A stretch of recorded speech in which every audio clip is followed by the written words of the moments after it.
Welcome back to the garden here in Norfolk.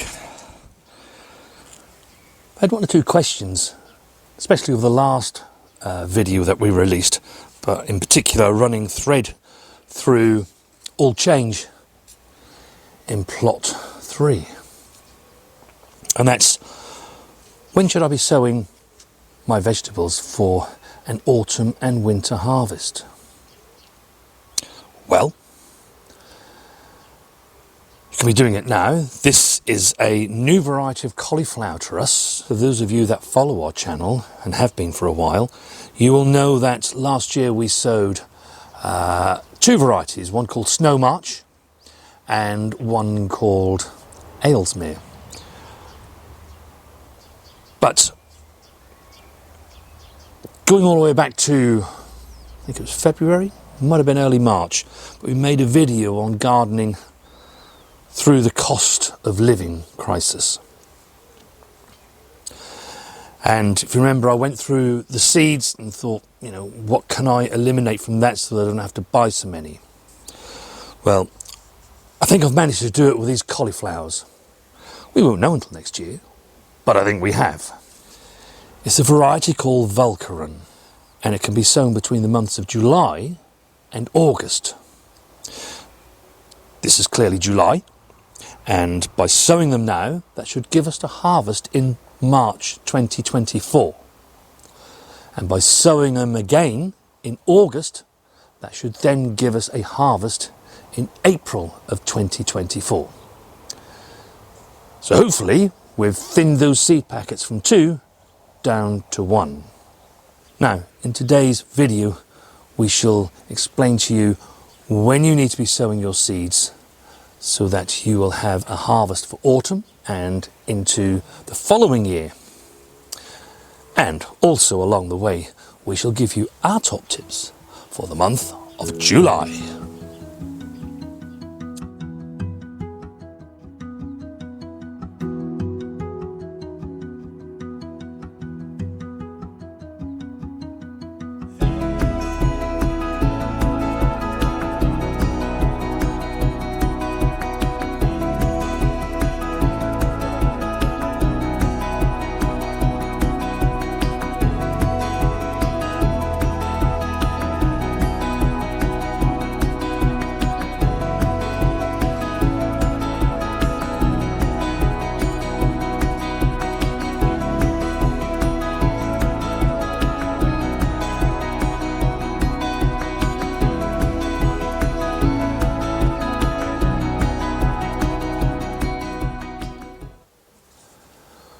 Really, sowing for the autumn and winter period begins all the way back in May.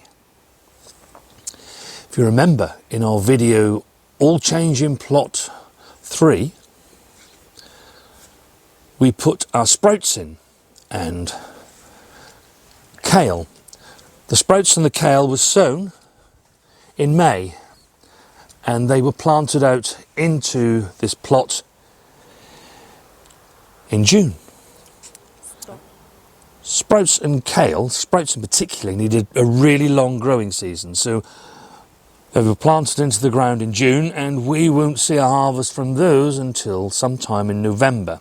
But what they will do is give valuable harvest between November and all the way through into the new year, January, February and March, depending on how greedy myself and Mrs. W are and how many we eat over that period.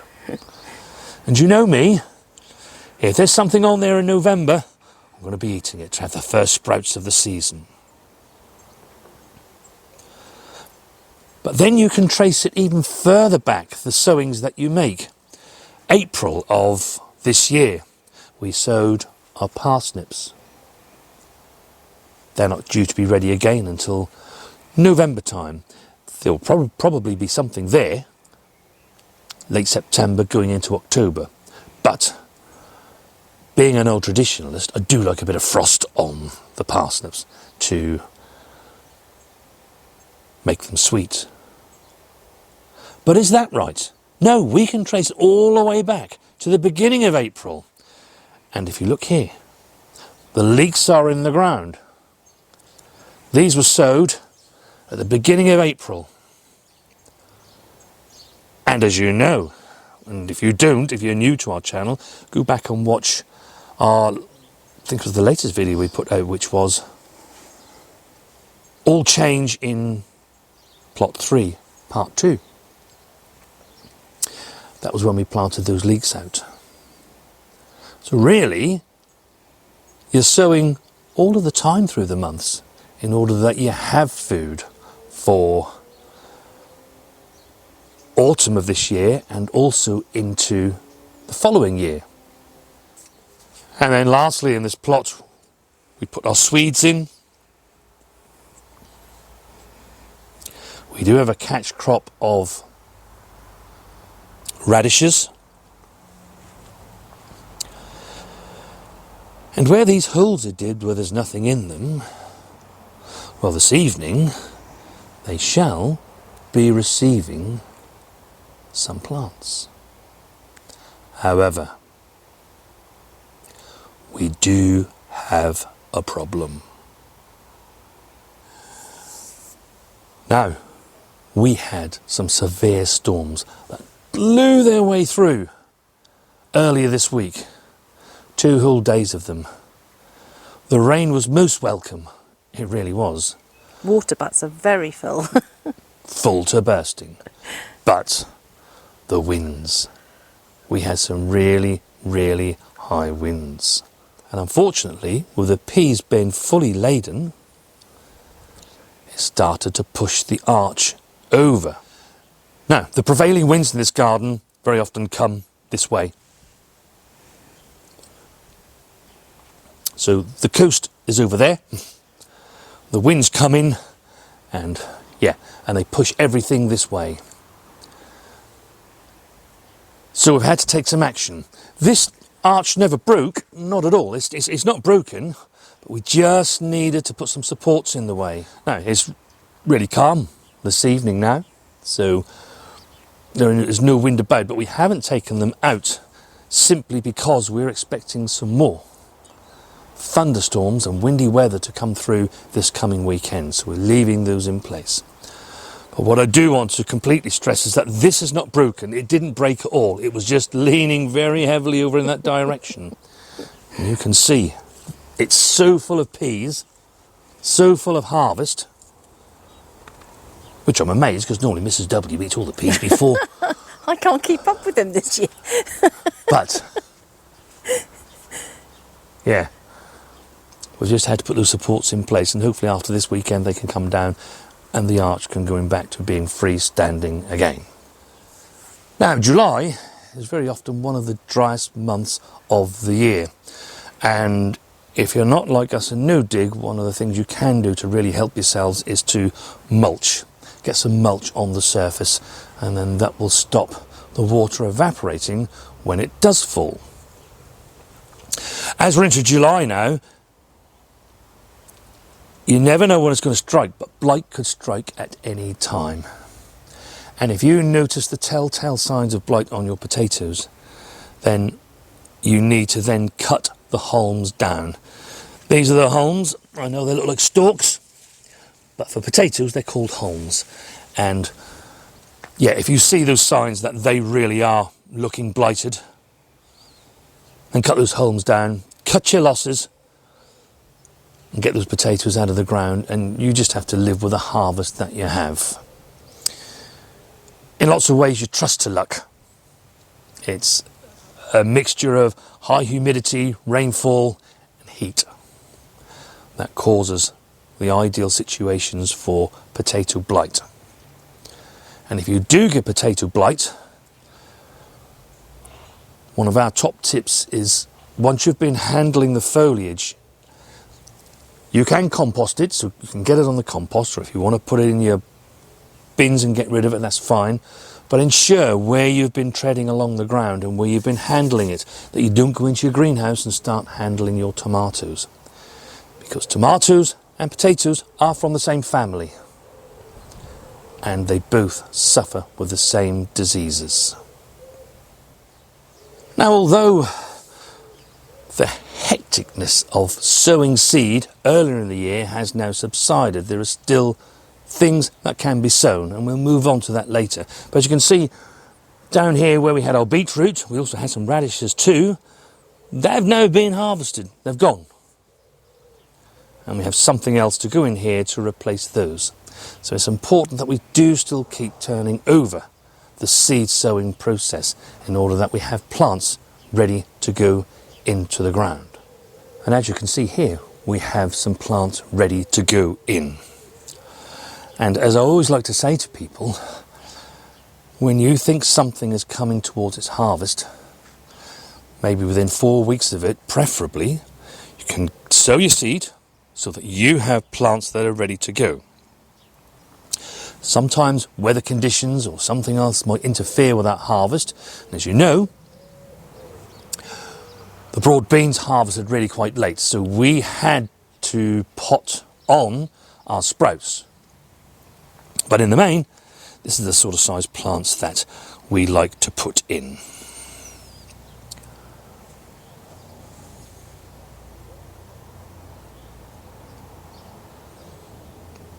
So we're going to start by popping in some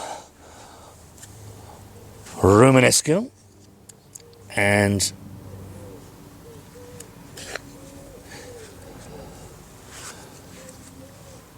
this is a succession planting, and we sowed these back in June.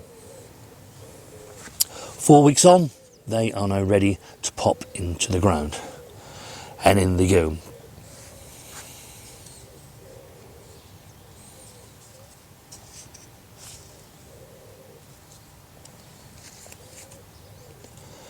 They've got a nice healthy little root system. They've got their first true leaves. So it's time for them to go out. Very firmly. Very firmly.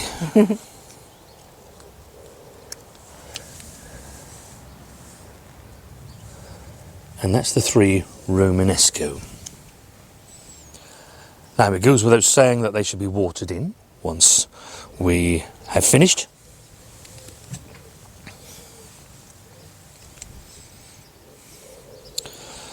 Next we want 2 Autumn Giant, and that's a cauliflower. And this row that I'm putting in here, this will be for harvest for October. And if Mrs. W just spins around, if you're new to the channel, you may find it hard to believe that the plants you're looking at now, they're the same plants, just sown earlier. They were sown in May to go in June to give us a harvest in September. They're the same varieties. There's a Romanesco, there's a cabbage there, and there is a cauliflower. And you can see, with the long days and warm days that we get now, look how quickly they come on. Because they were the same size plants as you're putting in over there when we put them in. They were the same size plants. Yeah. Which is why I just wanted you to show people, because anyone that's new to our channel might think, why are you putting in plants that small for? How are they ever going to survive? Believe me, they do. And in my experience, they do seem to take better if they go in younger. The older they get, they can have a problem establishing themselves.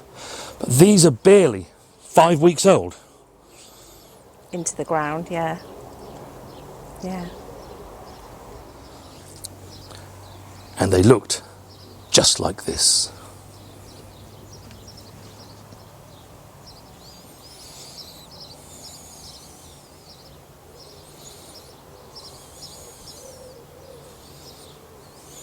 So what could we be sowing for the month of July? Well, looking at this raised bed, you can see there's some lettuce in here.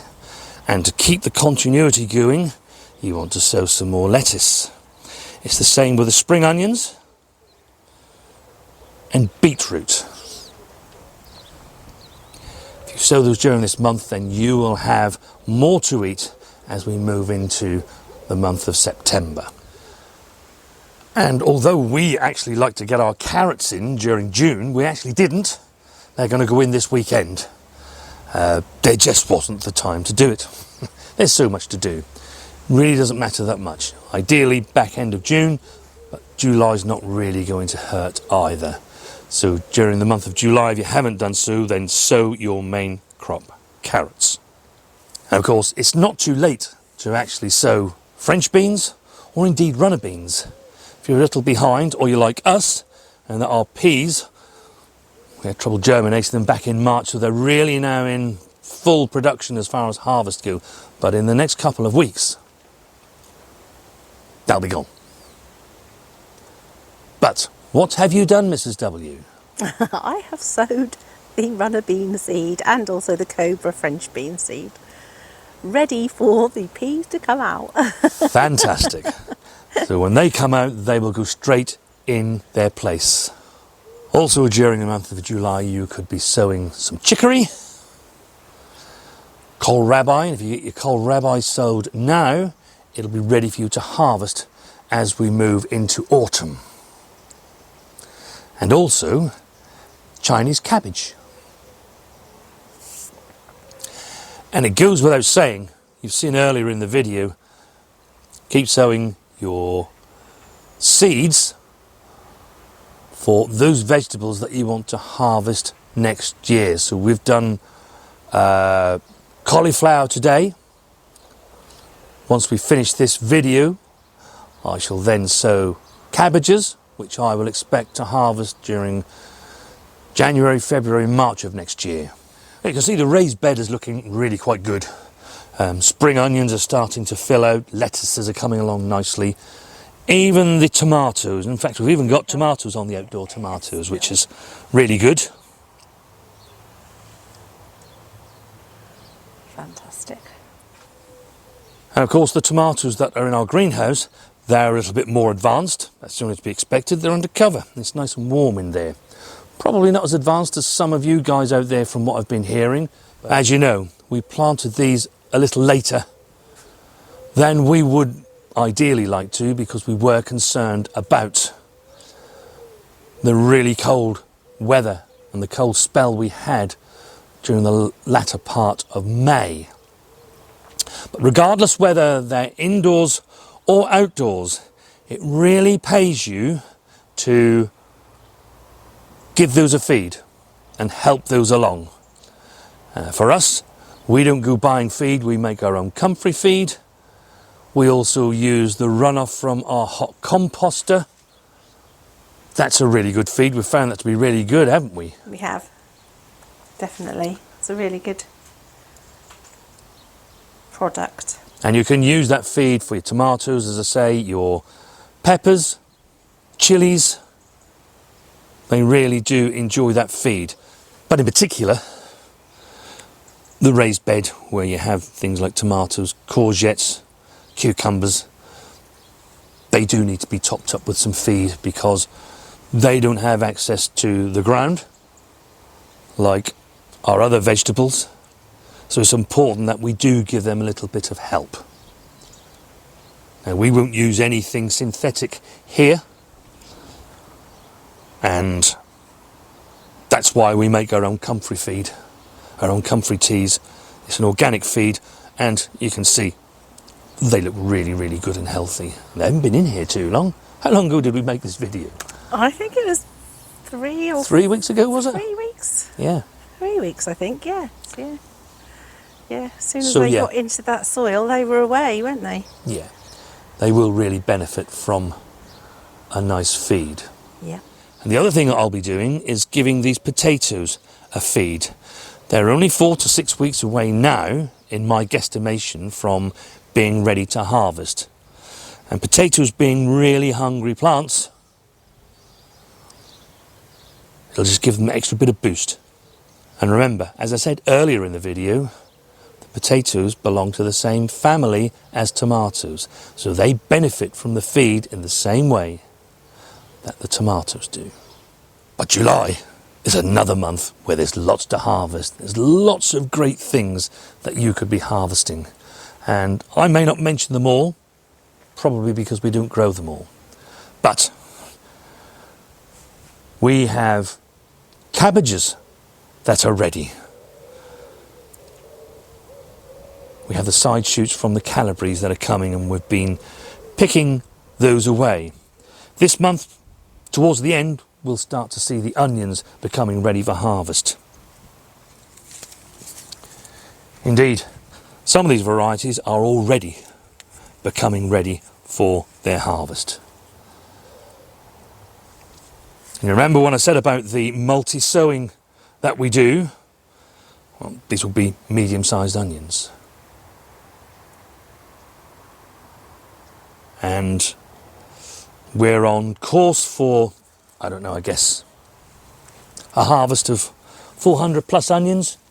And if they all look like that, when it comes time to harvest, I should be an extremely happy man.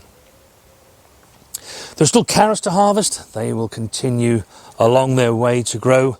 And of course, as you know, with our problem, Thousands of peas. the sooner you harvest those, Mrs. W, the quicker our problem goes away. Now, soft fruits are really abundant right now. And we don't have too many strawberries left. There's a lovely one here, Mrs. W. You've just spotted a nice one, yes. There's a couple over this side as well. So hopefully we'll be able to mop up the rest, and there'll be enough to make some strawberry jam with these, because those grandchildren, they won't leave them alone. But no matter, replacing those, the raspberries are on stream. They are. And these were just picked just a little while ago, weren't they? Yeah. And there'll be several of those punnets to come over the next 4 weeks. And then, of course, the other variety then kicks in. Also, there's lots of lettuce leaves to be able to harvest, you know, and they really are, you know, quite amazing, really, when you think. If I put that near my microphone, that's how crispy that is. And it's so crunchy to eat. Just great to come up your garden and just pick what you want to eat. Spring onions, not these ones in particular, but we've got others that are about, and yeah, they're all in abundance. There will of course be tomatoes to come. I don't think we're too far away from a cucumber as well, from the Pissandra in there. No? Will I show you? Let's just go have a look and see Yeah, let's have a look. what's happening with the cucumbers. Actually, I got a really lovely comment from, I'd like to say it was B. I might be wrong, but I'm pretty sure that it was her. And she grew Pissandra because we'd talked about it, and she's already been harvesting them. But you can see the sort of size. In fact, that's just about ready for a harvest, Mrs. W. It is. And they're a good size for just the two of us. Yeah. You know, They are. Harvest them fresh. One there, that one is just about ready too. It's not very far away. Yeah, there's definitely. I don't know if I can show you. And I think there's a couple on the other plant ones there. on this one, but they are. Where are we? Oh, I can't get to them. I don't think I can show it. Where is it? They're just at the back there. I don't know if you can see them, but there's definitely someone coming on there.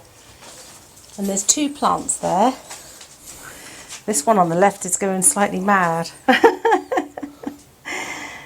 That's a comfrey feed you've just given it. It is. And then it's not going to be too long before we see some aubergines. The flowers there. Lovely, lovely colour purple. I do think that's a very pretty flower. It's really lovely, isn't it? Yes. It really is. So, July. There's still a few things to sow to keep yourself going. And in particular, that you have things to harvest later on this year and indeed into the following year. There's still lots of seedlings that are waiting to be planted out. And we shall continue with that during the month. One thing I didn't say on the sowing video is that we shall be sowing our red cabbage this month, shan't we? Oh yes. Red drumhead. Yes. So we sow it this month and we plant it out in August, and then we find that becomes ready for us sometime in November, and then Mrs. W can make all those lovely red cabbage recipes that she does in preparation for the festive season. As I say, we may not have mentioned everything, and if there's anything I've forgotten, do let us know in the comments down below. We do so love to get your comments, and we've had quite a few subscribers that have subscribed to our channel over the last month, so thank you. And don't be shy, do leave us a comment, because we do like to hear from you all and what your experiences are. And you know, I don't know everything.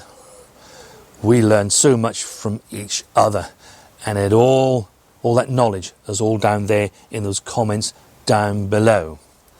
If you do like what we're doing, don't forget to subscribe to our channel and turn on your notifications. We would love you to be on our journey growing our lovely vegetables. Now, I did say at the very beginning of the video that July is usually one of the driest months of the year. And I have had one or two people that have said, we'd like to see a video on watering. How do you water your plants, and when do you water them? How much do you give them? We're in the middle of making that video, and sometime, I'm hoping it will be the next video to come out. But there will be a video on giving you some advice on watering your vegetables and getting the most out of the water that you're going to give them. We wish you a really good gardening week, and we shall see you on the next one.